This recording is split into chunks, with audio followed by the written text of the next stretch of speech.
Aujourd'hui, je voulais vous parler de La Bibliothèque de Babel, nouvelle de Jorge Luis Borges, auteur argentin. Le recueil de nouvelles, en l'occurrence, s'appelle Fiction.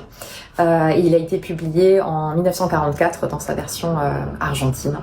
Borges, pour moi, c'est un auteur très particulier qui a marqué mon parcours de lectrice. Le jour où j'ai plongé dans un recueil de Borges, j'ai eu l'impression qu'il y avait une quatrième dimension qui s'ouvrait dans la littérature, par la littérature. Borges a ce don de mêler la réalité et la fiction à tous les stades de son récit, au point qu'il nous y perd complètement.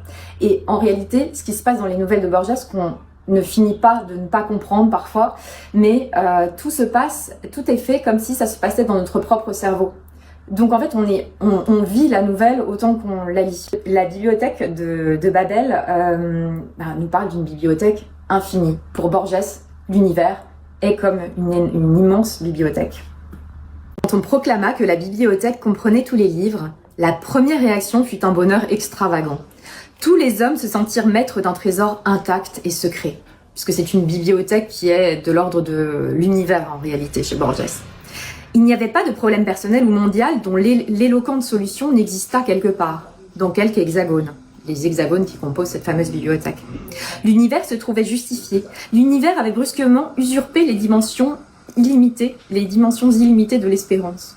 En ce temps-là, on parla beaucoup des justifications, avec un J majuscule. Livre d'apologie et de prophétie qui justifiait à jamais les actes de chaque homme et réservait à son avenir de prodigieux secrets.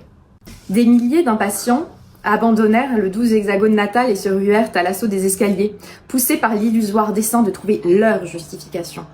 Ces pèlerins se disputaient dans les corridors étroits, proféraient d'obscures malédictions, s'étranglaient entre eux dans les escaliers divins, jetaient au fond des tunnels les livres trompeurs, périssaient précipités par les hommes des régions reculées.